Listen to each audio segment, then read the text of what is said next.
Okay, good morning, everyone. Welcome to the Yazoo Backwater public meetings, our second day. My name is Mike Reneker. I am a project manager with the Vicksburg District. Before we get started, I have some introductions. I'd like to introduce some of the interagency team.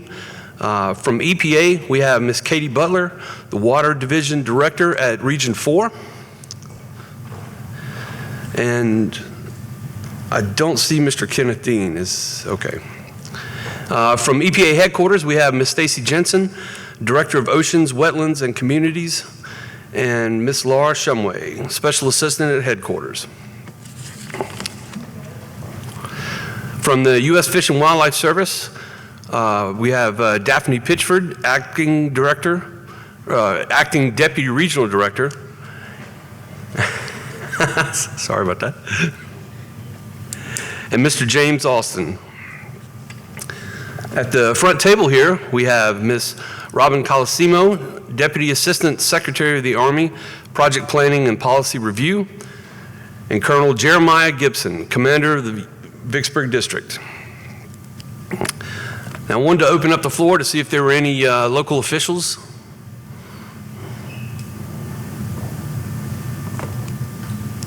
All right. Well, again, I want to thank you for coming out. You know, these public meetings are a critical part of the NEPA process, and we are here to hear you, to collect your comments, to answer any questions that you might have, and better explain what the process is and where we're at. But before we get started with that, I'm going to turn the floor over to Colonel Gibson for opening comments. Thanks, Mike. And for all the hard work that went into this, it's well appreciated by the team up here, the interagency team, and thank you for the public for coming and showing your interest in this project. First, I want to highlight really the collaborative and constructive nature of the interagency team that came together. Each of those agencies offer a unique perspective within their authorities, and we brought that together to bring to you a new project. So the Yazoo Backwater area has been an authorized project since 1941, but there's been a series of challenges leading to a solution. And so this new project, which we're going to present to you, represents the best thought, the best engineering, and the best collaboration across the family of federal agencies. And so we're excited to discuss it with you today. So welcome to the public session. This will be the first of a series of 3 that we'll execute today. We just did 3 others in Rolling Fork yesterday. So we're excited to meet and listen to you, our neighbors. Thank you. Thank you, sir. Let's go over a couple of rules real quick. Number 1, keep in mind that this meeting is being recorded, both with video and audio. These recordings will be available to the public, will be put on the public website. For questions and comments, we will take them today. You're encouraged also to send in emails, and the email address is on the screen there. But you can also send in your comments. In the back of the room, we have a comment box, but we also do traditional mail, so the address is there as well.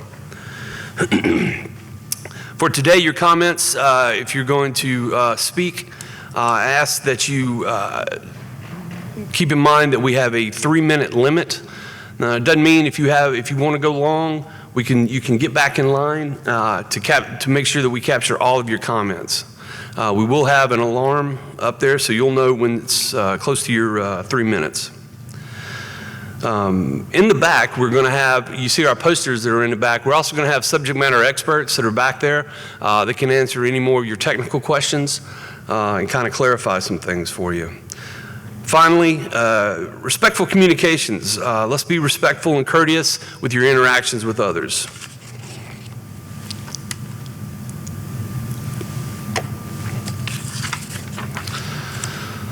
So why are we here?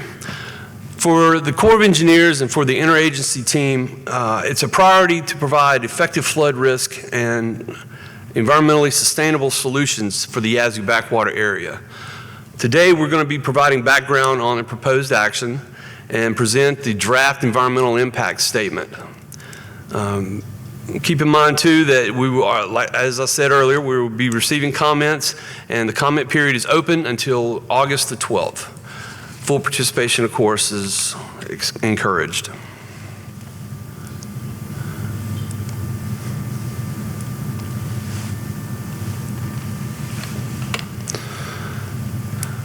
As the Colonel mentioned a minute ago, we had a session yesterday for the public meetings up in Rolling Fork. Did 3 sessions. Today we intend to do 3 sessions as well, right here. Of course, this is the 10 o'clock. We'll do one at 2 and then one at 6.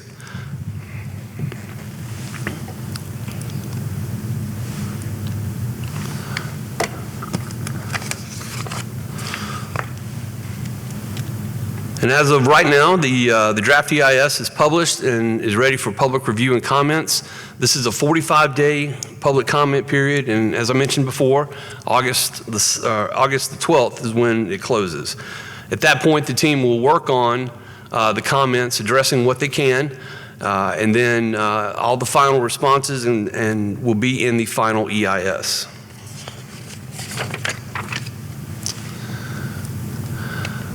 Now, I'd like to do an opening comment from the Assistant Secretary for the Army with Civil Works, Mr. Mike Connor.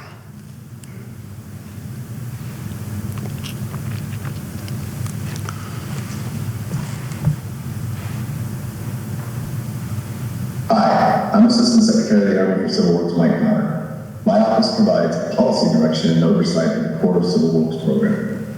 Thanks to all of you for being here today to provide us feedback on the draft environmental impact statement and proposed water management plan for the Yazoo Backwater area.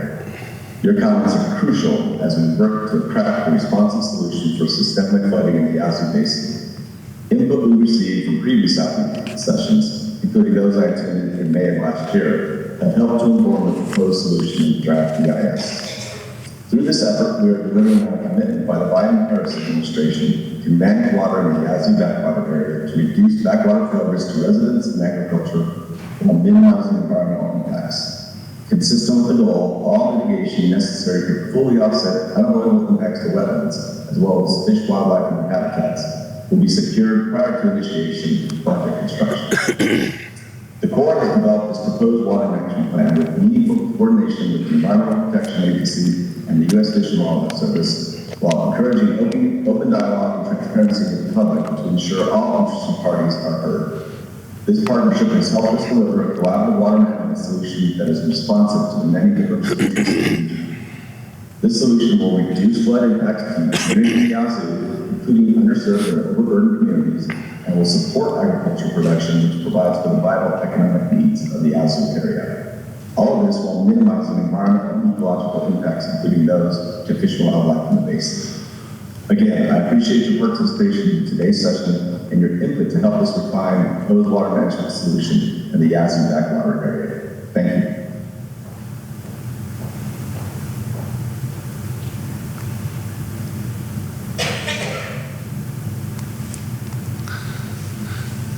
And now I'll turn it over to Ms. Colosimo. Good morning, everyone. My name is Robin Colosimo, and I am the Deputy Assistant Secretary of the Army for Project Planning and Review. We are a small office of oversight led by Mr. Connor that you just heard from of the Corps of Engineers Civil Works program. And because we're small, only the highest priority projects rise to our level of direct engagement like you see today. My boss is one of 6 Assistant Secretaries of the Army for Civil Works, and he is a Biden-Harris administration official. Today, overarchingly, we want to talk about this important juncture we're at in our progressive interagency work, and we are seeking to resolve complex challenges for and with communities, as you know, long overdue. I want to thank you for your time, input, and engagement today and going forward. Next slide, please. The impetus for the current work under the Biden-Harris administration began with recognition of the 2019 and 2020 flooding. You all know how complex that was. Complex and longstanding challenges like this require an interagency approach. It's been problematic, and finding an implementable solution is actually our task to date. It's been a challenge to find that implementable solution. I know you all feel that frustration. The most recent floods have demonstrated the complexity and scope of impacts. Next slide, please. The interagency collaboration is among the most progressive in my nearly 40-year career. It is a whole of government approach. We have had EPA and Fish and Wildlife Service with us at the table, helping to understand how to frame the solutions. Traditional processes up till now is the Corps understands those rules and requirements of the other agencies, but we tend to formulate it while we're moving along and have them review after the fact. But given how this has failed a number of times, we've been doing it together with the sleeves rolled up. We're all seeking to craft a solution within our implementing authorities. That is key here. We also have the DC offices, the regional offices, and the district offices where the boots are on the ground of the three agencies connected and talking about how to think about the solutions and the overlap of our authorities that have been a challenge to date. It is, as I've said, the most progressive collaboration I've seen in my career, and I do believe it's setting a new standard for interagency collaboration. Next slide, please. In terms of input, over the last couple of years now, and it began in 22 with sessions and 6 policy officials going to the landscape to listen in Rolling Fork to the issues from the Biden-Harris administration. In 23 forward, we conducted a number of engagements. I'm sure many of you participate in those, so thank you for that as well. 14 sessions overall, and the messages we have heard are recurring floods are a big worry, a huge worry actually, not repeating 6 months of standing water, frustration with lack of collaboration among the agencies, and the key issues are diverse and trade-offs exist, and the kinds of things we heard about are reflected on this slide. Next slide. In terms of the buckets, these are the 5 ones we've really kind of put all the main issues into. Mitigation, needs, strategy, and timing is a big challenge here for any action going forward. Impacts to the overburdened and underserved communities, impacts the functions and values of floodplain wetlands, impacts to endangered species and wetlands, and the perceptions that pumps will only serve the agricultural production. Next slide. And so this is kind of the way we think about the project purpose. It is a new project you hear about today because we've been formulating it hand in hand with our sister agencies. In doing that, we're focusing on the flood risk reduction for communities, including those that are overburdened, and the local economy through targeted operations. We're also targeting voluntary and mandatory buyouts in those residences that are exposed in the 2- and 5-year floodplains.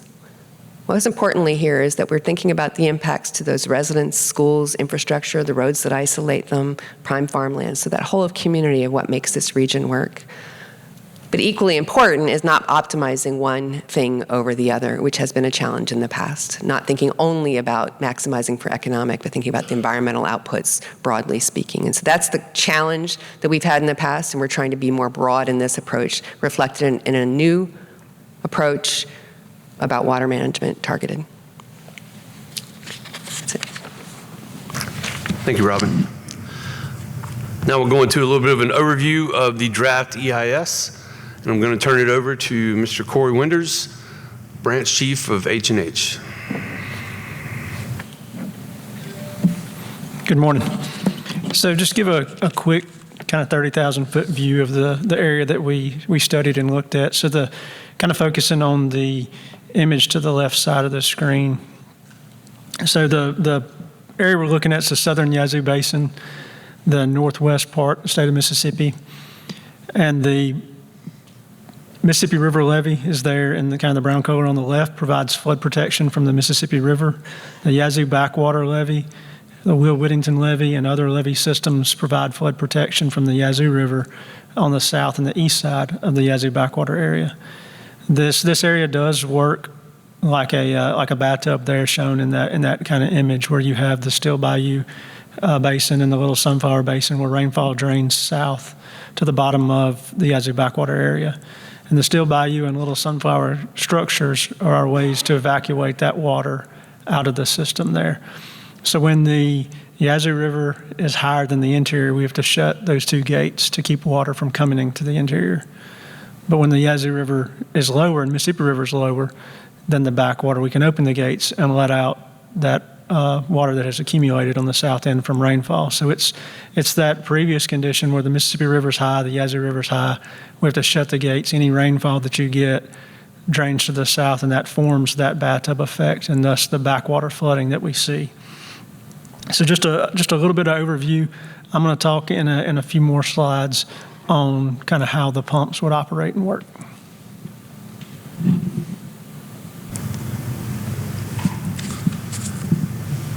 Thank you, Corey. To Mr. Brandon Davis. Thank you, Mike. Well, good morning, everyone. Kind of echoing what everyone said. So glad you're here. My name's Brandon Davis. I'm the planning lead at the Vicksburg District. And I want to set the table in these next few slides. I'm going to go into some of the objectives and the alternatives, and I'll turn it back over to Corey for a little more analysis on the hydraulic side before we wrap it up. But I want to set the table on a few things before I get too deep into this. And one thing is that our charge as a project delivery team is that we were directed to provide analysis on potential alternatives for Secretary Connor and his office to make an informed decision. So that's why we're here today. We are a risk-informed planning agency, meaning that we plan based on the available data that we have, knowing that there are risks involved when we're doing that planning. Good thing about our 6-step planning process is that we have the opportunity to come back to a step when we gain more information. That's one of the great things about you being here today, is that as you see these alternatives, you can make comments on help us to make this a better set of alternatives for Secretary Connor. So really glad that you're here. And finally, I'm going to be honest with you. I don't have all the answers to maybe some of your questions, but I do have people that'll be here, subject matter experts that'll be at the back of the room in environmental, cultural resources, also in our hydraulic side, that have those answers. We just want to be clear with you, and we don't want you leaving here with any concerns. So I hope that you are able to take opportunities to visit our boards in the back and ask any questions that you may have. So going ahead and get started on our planning objectives.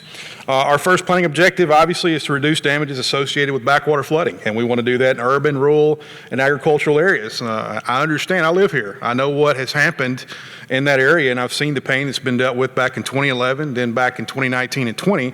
That we've had substantial urban damages, we've had rural damages, agriculture. We didn't really talk about the impacts we've seen to wildlife as far as the deer population of what had happened back in 2019.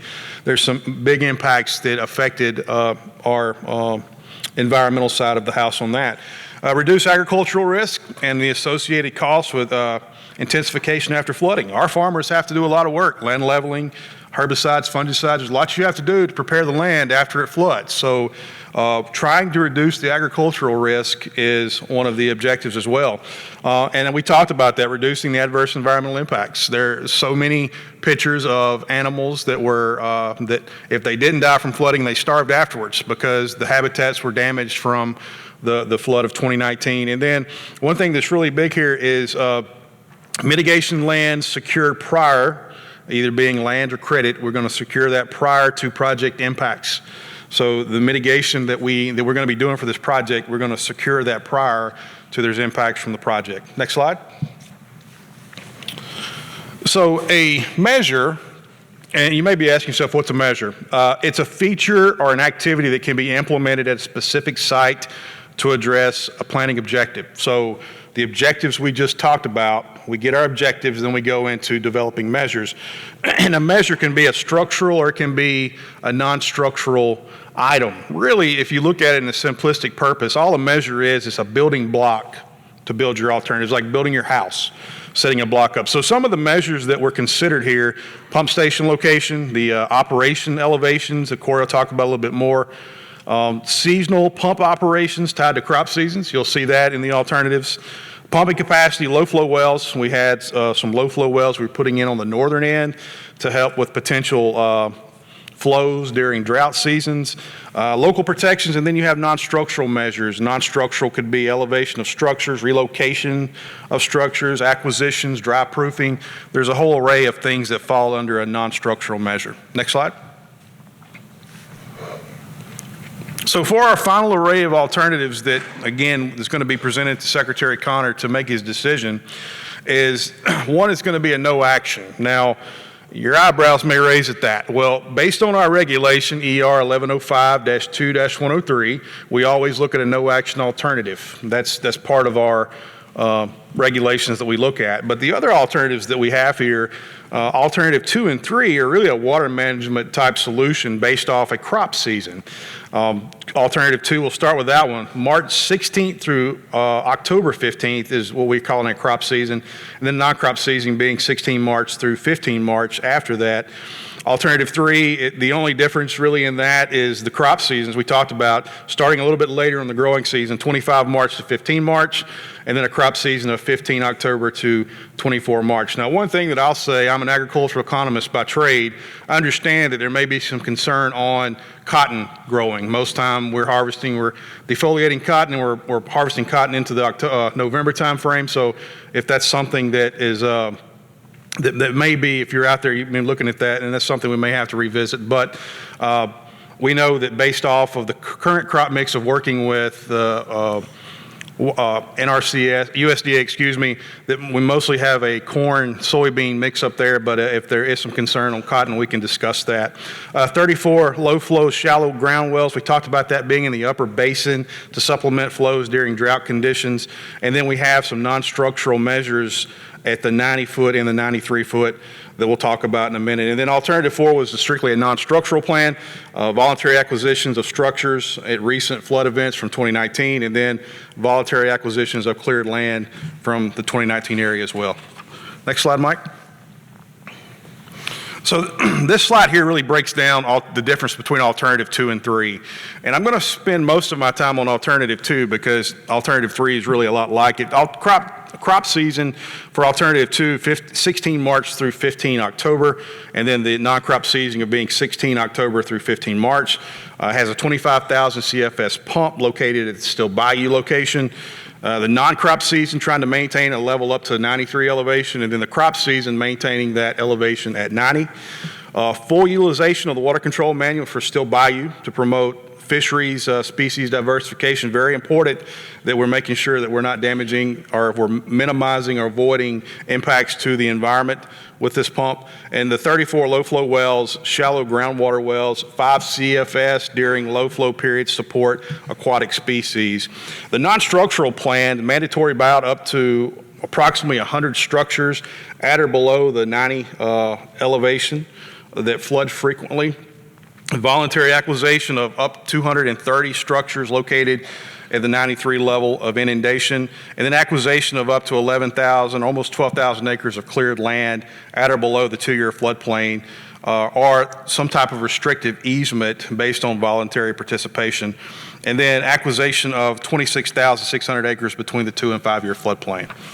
So alternative 3 that you see on there, really not much difference in that. It just goes basically on the growing season.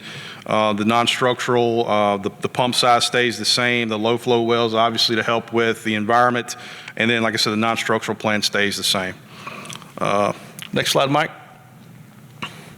So the slide alternative 4, the non-structural plan, no changes to the existing operational plan for Still Bayou, the water control, the structure up there at Still Bayou. During low flow water, continue current operation to maintain water elevation between 68.5 to 70 feet.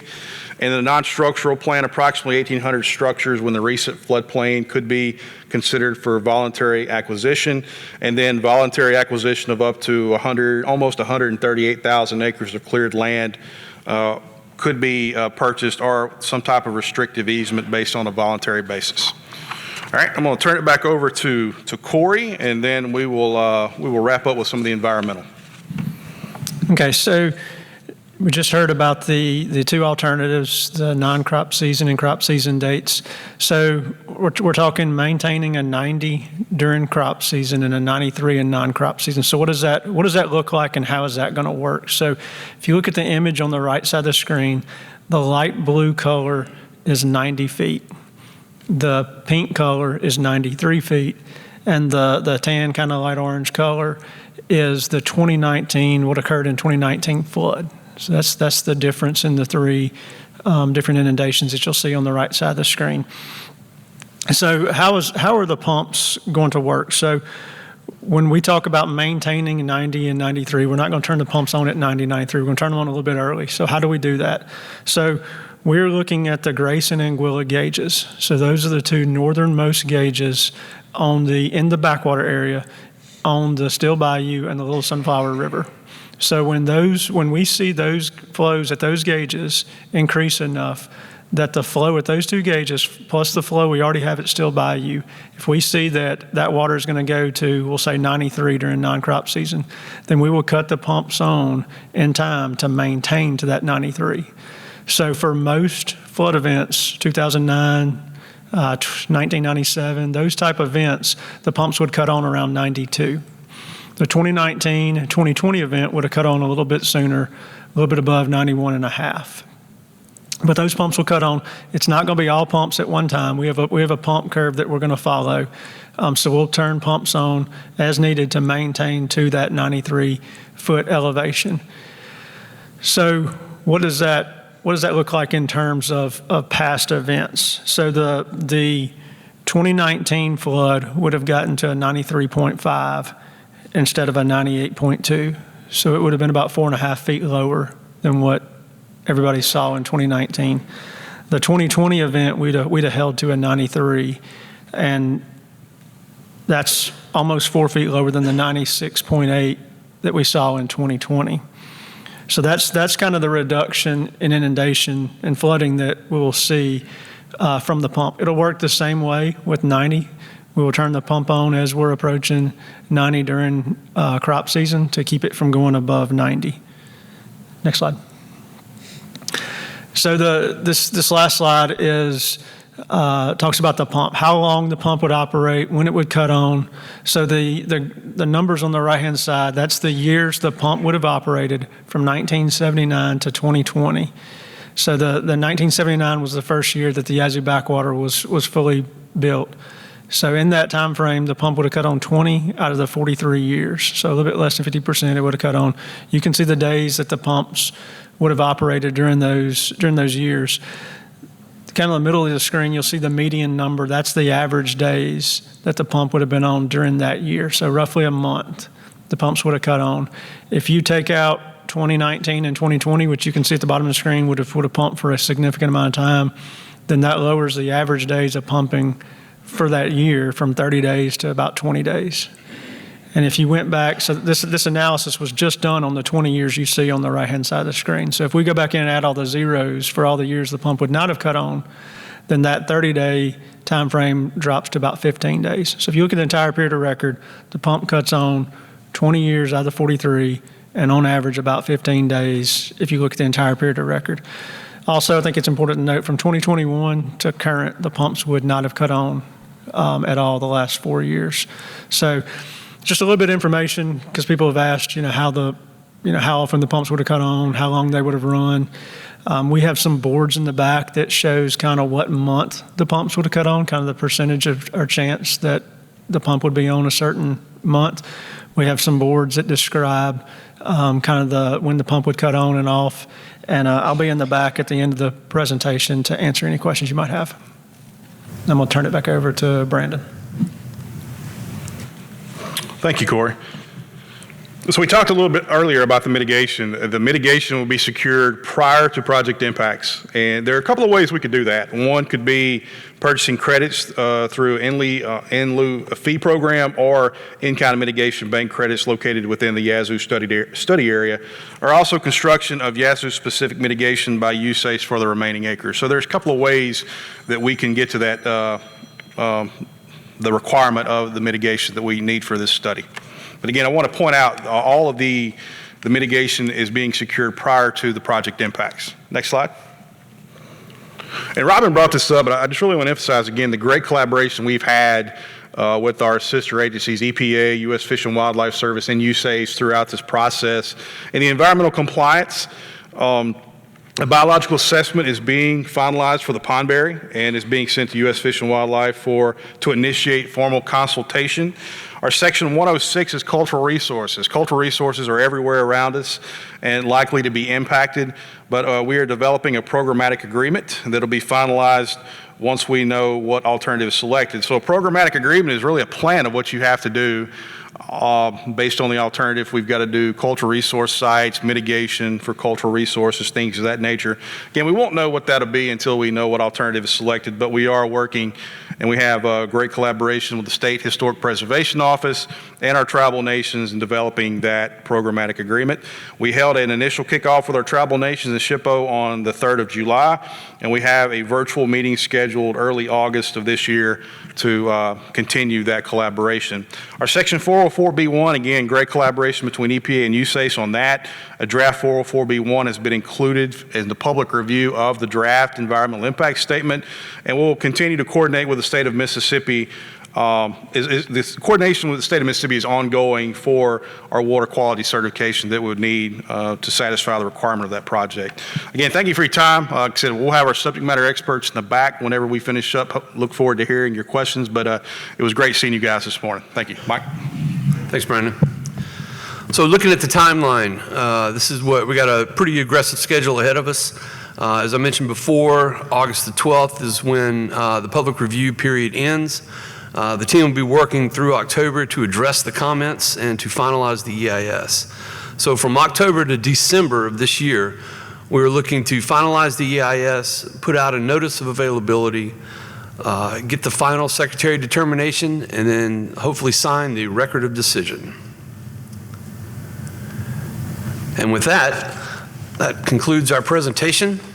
And so now we were open for comments. So again, just a reminder, 3 minutes per speaker.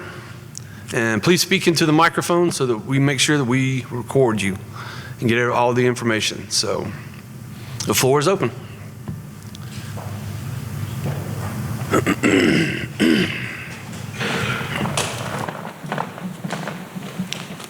Good morning. Thank y'all for being here. My name is Clark Carter. My family farms east and west of Rolling Fork, Mississippi. 2019, we planted roughly half of our crop acres.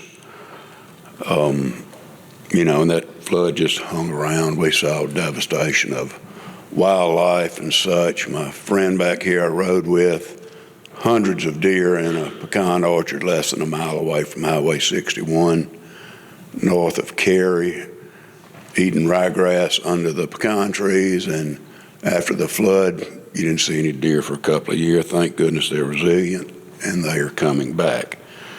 But first of all, I'd like to say I support Proposal 2. Sounds like Proposal 1 is what we've been dealing with for years and years. My friend and I, we've been coming to these meetings for over 40 years. Vicksburg, Rolling Fork, hearing the environmentalists, telling us what we don't need. The Rolling Fork, back in August 24th, I believe it was, of 2022, Congressman Thompson and Senator Wicker came to Rolling Fork to the high school auditorium for a listening session. After talks and talks, I was just kind of getting my blood pressure up, and I simply went to the microphone and asked, if you're from this area, and there were people talking against the pumps and what we could do to raise the roads, raise the houses. But my simple question was for a hand vote of who supported the pumps, and it was unanimous that about 300 people in that auditorium were in support of the pumps, and maybe one opposed who was with, I don't know what agency. But anyway, and then another note, I'm a director on the Twin County Electric Power Association.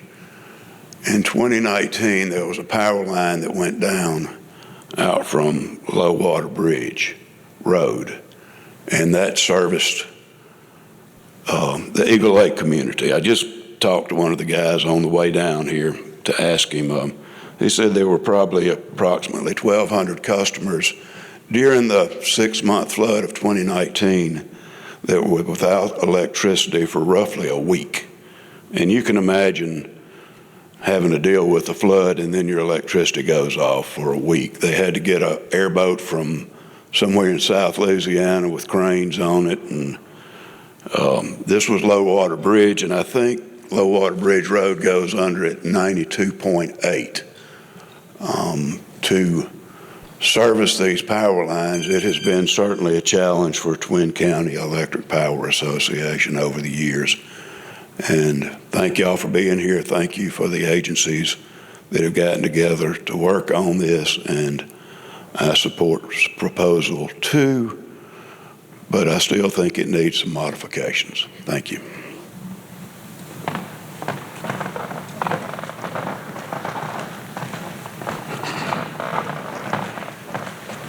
Good morning. My name's Mike Lamenstorff. I live in Cary, Mississippi. I'm a 4th generation farmer on my mother and my father's side. Clark, the gentleman that just spoke, I'm the friend he rode down with. I've been a hunter all my life. I've seen the devastation that flooding causes to all types of wildlife. I have 400 acres of producing pecan trees, and these hundreds of deer were in my orchard, and all of them just starved to death. We brought the game and fish down to see if we could shoot them. That would have been a better option, I feel now. I am for proposal 2. My main crop is cotton. I don't think, we don't worry about the fall river water. It's the spring that affects us. But I want to commend your agencies for coming together, working together. I've been going to these meetings since I was in my late teens. I'm 64 years old now, so I'm glad to see that something's going to get done. And thank you for your time. Thank you for coming down.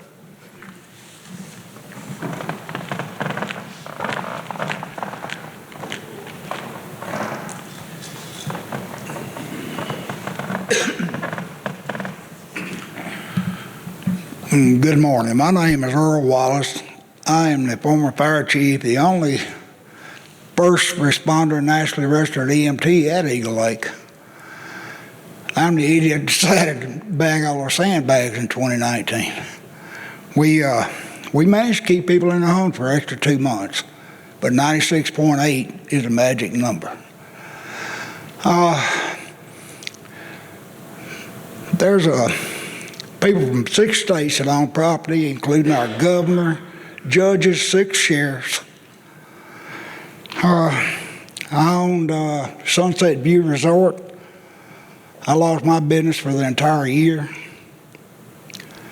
The flood cost me about $250,000 in lost income and damage. I didn't bill the government for one dime. I didn't borrow any money from the SBA or anybody else. In 2018, December, I had my place sold for $1.5 million. When the water came, they decided they didn't want it anymore. So I recently sold it and lost $700,000 on that one. So there's a lot of people at Eagle Lake. 450 people live there pretty well year-round. Most of us can afford to go somewhere for a few months. But there are generations of families up there that are not low income, they're working poor. They can't afford to go rent a motel room. During the flood, they was talking about the Nuttall Grove, the pondberry bushes. Well, 6 months underwater, those no longer exist. They're gone. The wildlife, when they first started, you couldn't get within a quarter of a mile of a deer. By the end of the flood, they were taking a step every 4 or 5 seconds. They were decimated. I describe it as the Holocaust of wildlife. Unfortunately, I embarrassed my friends again and fished so much because I said I was going to start feeding a deer. By the end of the day, I had a 20-foot trailer, double-loaded pallets of food. And my friend Tracy Tullis called me the next morning at 7:30. He said, Earl, me or none of my officers won't have to arrest you or give you a ticket. Promise me you will not feed them deer. I said, Tracy, you got my word, I won't feed them. Hey guys, y'all come get this trailer. They started feeding them that day, but it was too late. You drive down the road in the summertime and look off to the side, you cannot see the woods. In 2019, as far up as those poor deer could reach, deer, the coons, whatever, you could look miles out in the woods.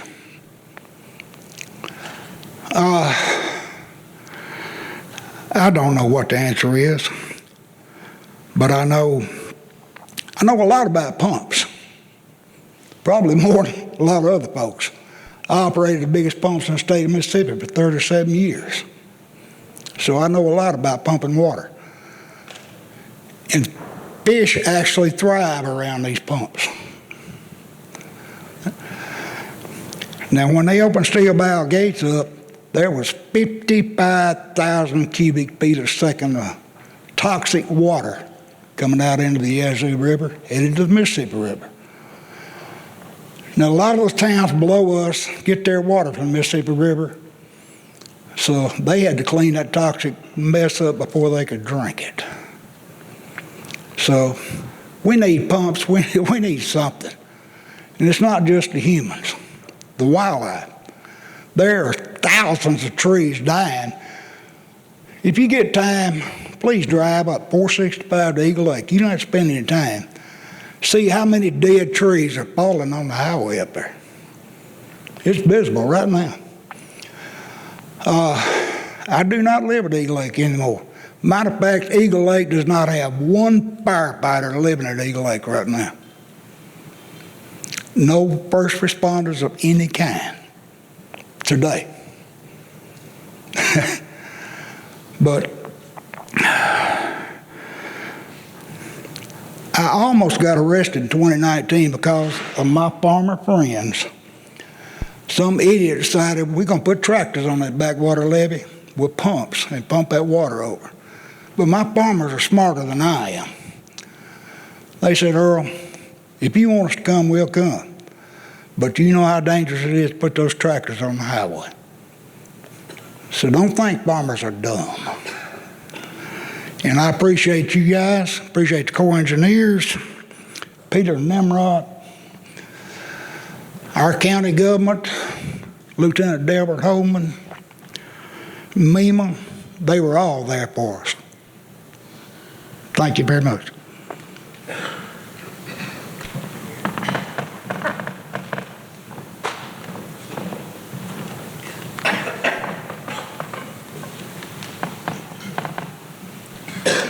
I was going to tell you my name is Inigo Montoya, and I'm here to avenge the death of my father.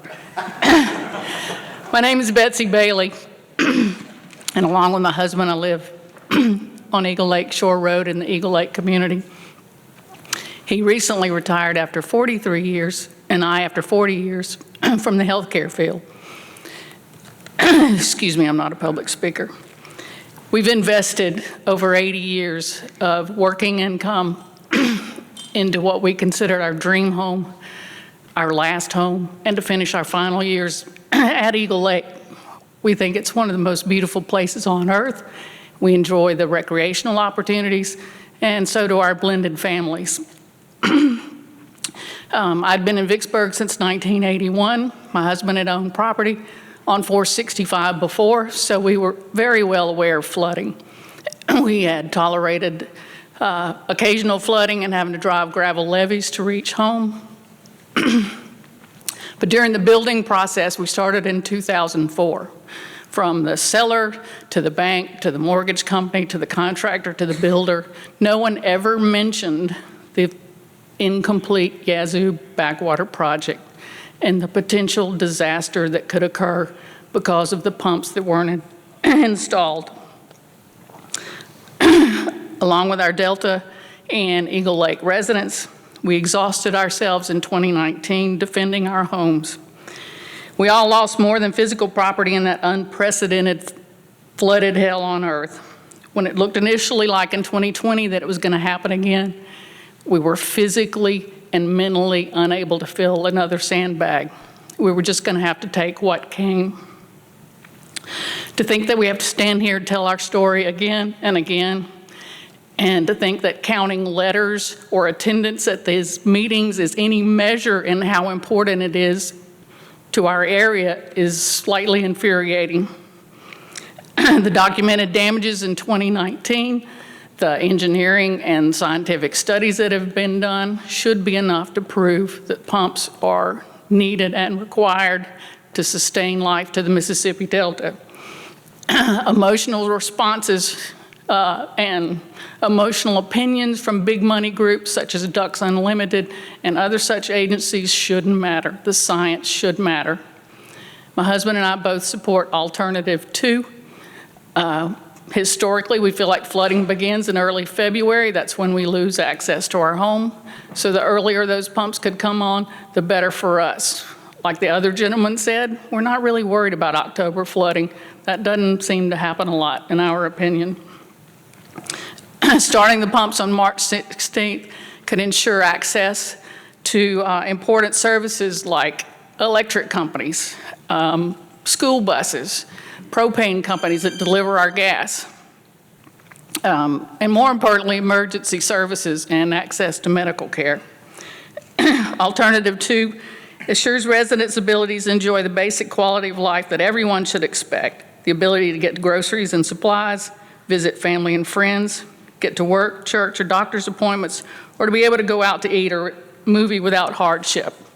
For us, Alternative 2 is the only choice. Thank you.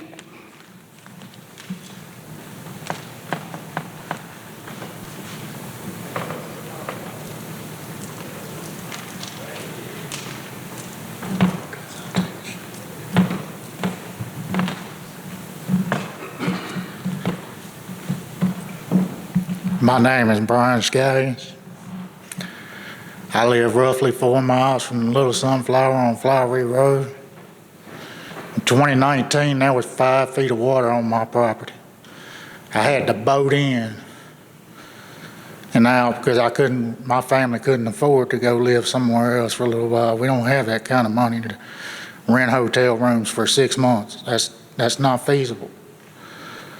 By y'all's account, if 2019 had been 4.5 foot lower with those pumps in there, I would have had 6 inches of water. I could have drove my Silverado in there and been just fine. So clearly the pumps would have made a big difference for a lot of people, because I guarantee you there's a lot of people up there that's just like me who had to fight to stay in there because there's no other options. You know, I don't have a lot of family. There wasn't nobody I could just go stay with. And we would have had to have bought a hotel room, and it just wasn't feasible for us. So, I mean, putting the pumps in there would make a big difference for a lot of people that just don't have any other options. And there's no way to, I mean, you can't even sell that property now. It's not worth anything after all that flooding. Nobody wants to buy it.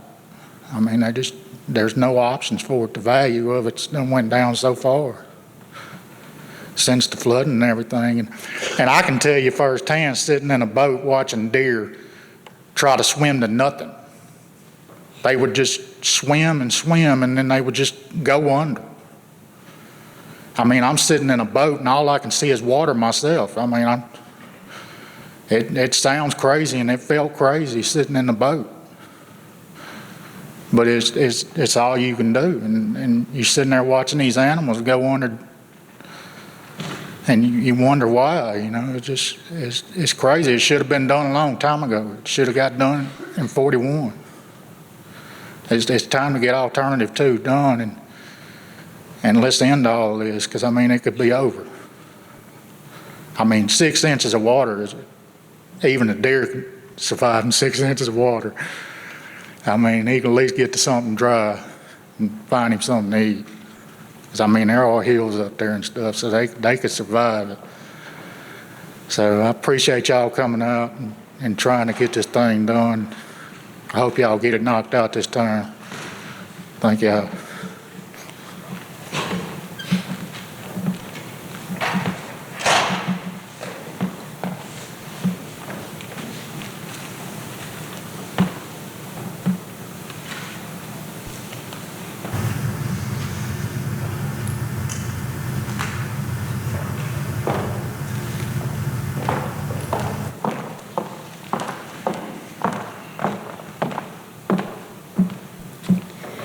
My name is Lee Carroll. I live in Vicksburg now, but I grew up in the South Delta. My family is also a fourth-generation farmer in that area.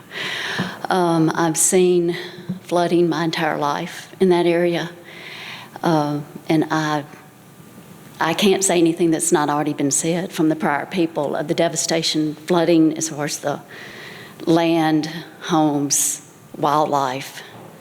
I hate that it took the catastrophic flood of 2019 to bring this to this point, because, as they've said, we've been fighting for this for 40 years or more. I support Proposition 2. Thank you.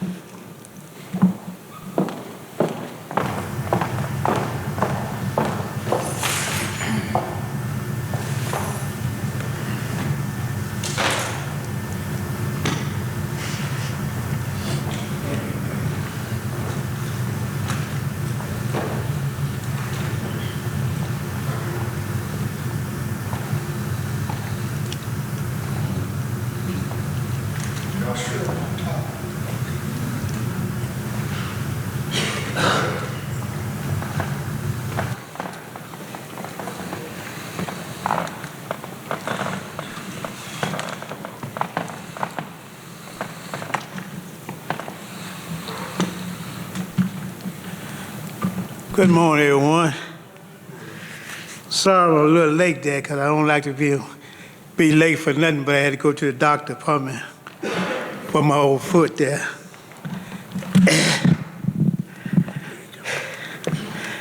So I'm glad to see y'all up there, because we really need these pumps, the second go round, the second part of it, before it can do its job. Because I've been fighting these pumps for a long time. This water, trying to get these pumps in here over 49 years. Ever since I was in high school, back in '73, my dad went through it. And that's when I'm on these. My walker now, walking through that water with us on my foot, had to put screws through my good leg now. You know, getting us and walking through that water. Don't nobody want to walk through that water. So we've been going through something. So I really appreciate y'all coming out and supporting us, because we really need this. Like when I was coming up, you know, I didn't want my children to go through it, but they went through it too. They back there with me. They brought me in. They stick by with Dad. I'm a little weak, my leg a little weak, but I wasn't gonna miss it. I had told Chief Peter I was gonna make this meeting. So I was gonna make every meeting I can make. So I just wanna let everybody know that water, it ain't no joke. It's not no joke. Ever since, like I say, ever since high school, walking through the water, trying to find a boat, praying, Lord, let it be a boat back when I get back home. You know, I had to walk so far when the water started coming up, you can't carry your cars. You have to walk through it. And I walked through the water, I got us on the bottom of both my leg, but grabbing that heel and this right here, I'm going through it now. And I just come from the Dr. Shocked off. So like I say, we done come a mighty long way, and I'm still not back at my home yet, and that's been 2019. I think 2019 I did 1973. You know, you have nightmares and all kind of stuff, but with the good Lord help, I'm gonna try to keep on going. And like I say, I not made it back home and stand in a little apartment, 13 steps you had to go up. It ain't no joke. Fell down a couple of times. My daughter fell, but I'm still going on though. Like I say, I'm gonna be at every meeting that I can, but that's the only way I was a little late, because it took a little longer. I had to work on my leg again. But I appreciate y'all coming out. And we really need these pumps, because I've been some and near and everywhere, practiced all my life. But there's no place like home, though. no place like home. No, like I say, when I had to get up, get my wife through the boat, the children to the boat, through the school. I can't do it no more, I think. Can't do it. So it's a blessing that we got hired 2 children to help me. So, but I ain't gonna give up though. And I don't want nobody to give up, because that water is no joke. No joke. Stayed in the home about 6 months, that water did. So I appreciate all the help that y'all is giving us. I really appreciate that. Thank you.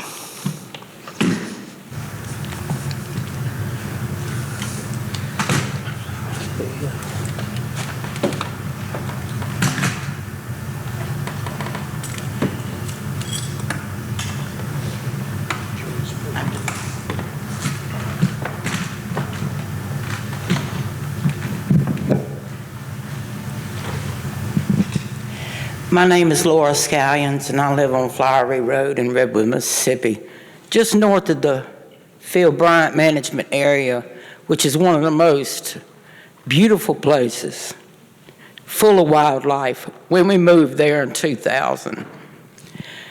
There's a lot of talk about the 2019 flood, but there was also a 2017 flood with 3 feet in my yard, a 2018 with 3 feet in my yard, 2019 with 5 feet in my yard, and in 2020 again with 5 feet in my yard.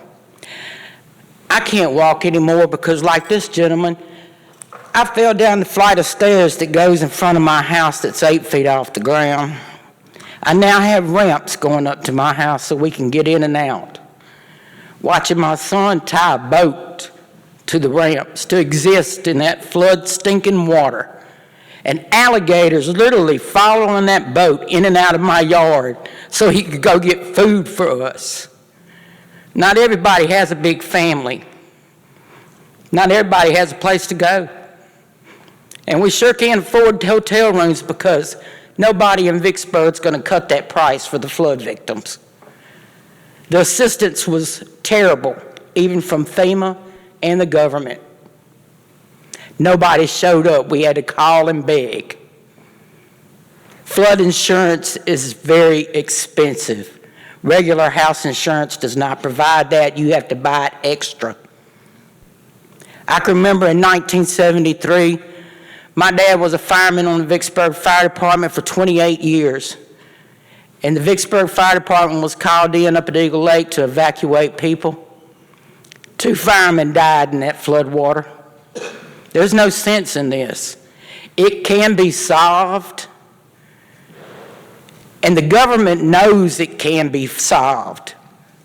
It's time to do something about it and quit talking about it. Take action and put in an alternative number 2 and save the future up there. Since the floods have happened, my yard used to be slam full of deer. I had pecan trees, and the deer would be there all the time feeding off of the pecans on the ground. Those trees are gone now because after the 2019 flood, I had to pay about $1,800 a piece for people to come cut down trees in my yard because they were going to fall on my house because of the flood water rotting them. I don't see deer at all in my yard anymore. I barely see them on the side of the road. And we used to play dodgeball with them trying to get home and keep from hitting, and there's so many deer up there. I don't see anything anymore. Every once in a while there's a deer in my yard, but not very often. And I used to be there every day because they knew they could come there and eat and nobody would shoot them. Y'all need to quit talking about this and get this done. It's just time. 4 years straight of flooding up there. We would clean up the flood, get to stay in our house 6 months, and here would come the water again. Man, it just sucks the money out of you, it sucks the life out of you, and it makes you not trust anybody anymore. So the best thing we can do is alternative 2, and quit dragging your feet on it and quit talking about it. Thank you for coming.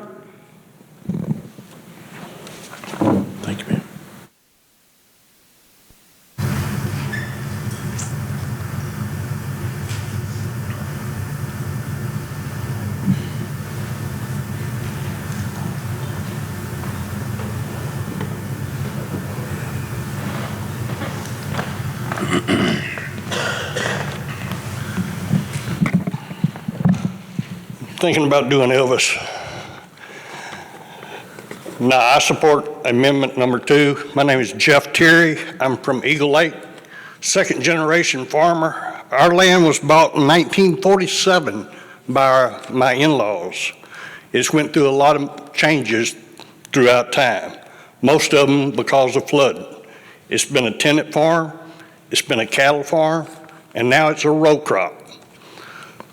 I'd like to continue the row cropping if I can, if you put up the pumps and get amendment number 2 in place. I came to Eagle Lake in 86, 87 because of wildlife. What this water did to the wildlife is unspeakable. And it's because of lack of, the pumps being put in. This is the second administration that we've convinced that we needed the pumps. We have an election coming up. I hope we don't have to go through all this again. Thank you for your time.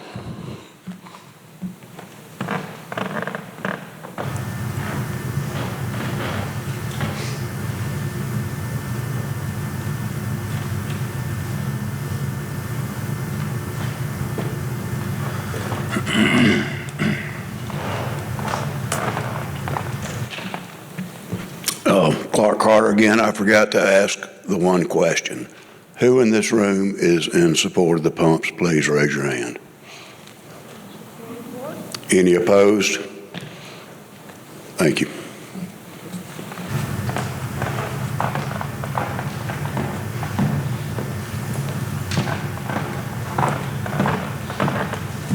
My name is Scott Lemons. I am both interim deputy director and director of freshwater programs for the Nature Conservancy in Mississippi. We have a 3-page statement that we will provide to the Corps. In the interest of the time limit, I'm going to summarize. Due to the chronic and worsening flood conditions and associated harmful impact on both people and nature, the Nature Conservancy supports moving forward with a proposed flood control measure that alleviates chronic, long-term flooding and provides natural resource habitat benefits through structural and non-structural components. The Nature Conservancy recognizes that things have changed across the Mississippi River Basin since Congress authorized the current system of flood control measures along the Mississippi River and its tributaries in 1941. It is evident that there is a dire need for a more effective long-term approach to water management across the entire basin. The severe impacts of the 2019 flood heightened collaboration between federal agencies and focused attention and resources within the federal government, prompting a renewed interest in the developing of a solution for the Yazoo backwater area that provides significant flood risk reduction for communities and local economies, while also minimizing impacts to the environment. Plans without structural components are being considered, but due to their inability to reduce flooding from the landscape, they're not practical and provide limited benefits to the region. The Nature Conservancy supports moving forward with a water management plan that best alleviates chronic flooding and provides benefits to both people and nature. The Nature Conservancy remains available to offer its resources and assistance moving forward in both the Yazoo and larger Mississippi River basins. We appreciate the collaboration and persistence of the U.S. Army Corps of Engineers, the U.S. Fish and Wildlife Service, and the U.S. EPA. Thank you.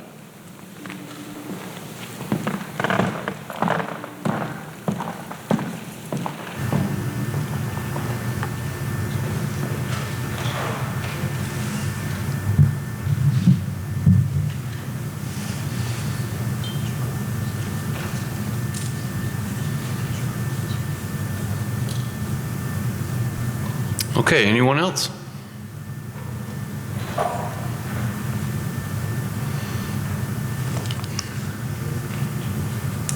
Well, let me say again, thank you so much for coming out, listening to us, and then providing your comments. We really do appreciate it. Again, we're going to have our subject matter experts in the back of the room at the posters. They can answer any questions that you have.